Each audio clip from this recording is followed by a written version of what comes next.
मैं हटवाड़ा में जाऊँ અને પાણીપુરી લઈને નહીં આવું એવું બને કે guys? Hello, good morning guys. તો આજે સવારમાં હું બેઠી હતી પૌવા બનાવવા માટે, પણ આજે આપણે યુનિક ટ્રાય કરવાના છે. બટાકા તો મેં બાફી જ લીધા હતા, પણ આજે મેં એમાં નાખવાની હતી ટામેટું. ગાઈસ, પૌવામાં ટામેટું કોણ નાખે? અમે સુરત રહેતા હતા ને, જોબ કરતા હતા ત્યારે એવા બનાવતા હતા પૌવા. તો આજે આપણે તેવા જ બનાવશું. પૌવા બનાવવા બેઠી ત્યાં તો મને એમ ખબર પડી કે અમારા મસાલો જ પતી ગયો છે, તો મસાલો લેવા ગઈ મેં. તે લઈ આવીને પહેલાં તો મેં ખાધું સંતરું. તે ખાઈને સેજોનો ફોન આવ્યો કે વાસ્કો જવાના છે. મારું બી કામ જ હતું એટલે મેં જવા લઈ ગઈ વાસ્કો. પૌવા તો ઘરે જઈને બનાવ્યા કરે. એને અસ્તર લેવાનું હતું તો એણે એ લઈ લીધું. પછી અમે આવી ગયા નોવેલ્ટીમાં. ત્યાંથી મારે બધું સામાન લેવાનું હતું. બોડી લસણ બી પૂરું થઈ ગયું હતું, તે બી લઈ લીધું. શોર્ટમાં નાઈને મેં આવ્યા જ કર્યું છે, બાલ બી નથી બનાવ્યા ગાઈસ. સવારમાં આવ્યા જતા તો નાસ્તો બી લઈ જાવ એવું કર્યું હતું. સમોસા એવું લઈ લીધા. પછી અમે જવા લાગ્યા ઘરે. ઘરે આવીને પહેલાં તો કર્યો મેં પૌવા બી મેં આવીને બનાવી જ કાઢ્યા. તે બી મસ્ત લઈને બેસી ગયા. બધું ગરમ ગરમ મસ્ત ખાસ, પણ મારેથી પૌવા વધારે ખવાય જ નહીં. પછી બાટલો ભરવાનો હતો તો તે દુકાન પર મૂકી આવ્યા. અને પછી મારું પાર્સલ આવ્યું, તે લેવા ગઈ. 3-4 પાર્સલ મંગાવી મૂક્યા છે. આમાં શું છે તે મને બી નથી ખબર. ઘરે જઈને જોઈએ આપણે. તો પાર્સલમાં શું આવ્યું છે તે જોઈ લઈએ પહેલાં. મારાથી ફાટે નહીં એટલે મેં પહેલાં જ કાતરથી ફાડી લાવી છું. પેકેજિંગ તો જરાક સારી છે.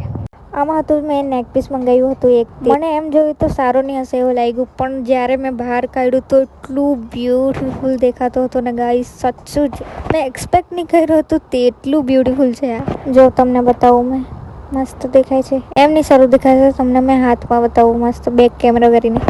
તો એમાં હતું આ બ્યુટીફુલ નેકલેસ. મને છે ને આવા સિમ્પલ જ ગમે એટલે મેં સિમ્પલ જ મંગાવ્યું છે, પણ આટલું બ્યુટીફુલ દેખાય છે ને સાચું. તો મારી બેસ્ટ ફ્રેન્ડના મેરેજ છે એટલે મંગાવ્યું છે ગાઈસ. જો કેટલું બ્યુટીફુલ દેખાય છે.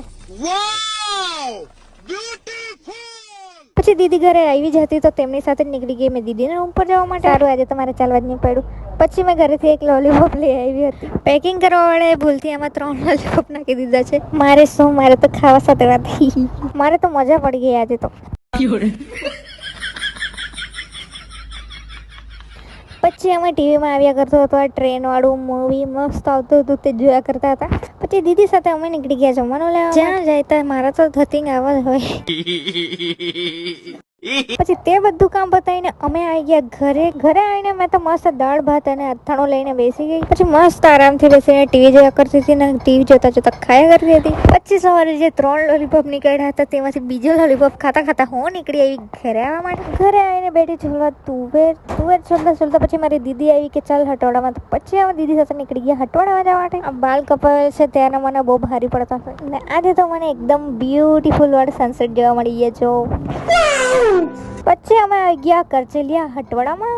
દર વખતે બહુ ભીડ હોય, હા આજે નથી દેખાતી. મેં હટવાડામાં જા મને કંઈ ચાવતી નહીં ફરું એવું બને નહીં ગાઈસ. પછી ફરતા ફરતા અમે શાકભાજી લેતા હતા. શાકભાજી લેતા લેતા અમને સાંજ પડી ગઈ ગાઈસ. પછી છેલ્લે પાણીપુરી લઈને અમે આવી ગયા ઘરે. ઘરે આવીને ખાલી લીધી મસ્ત પાણીપુરી. તો મળીએ કાલે, બાય.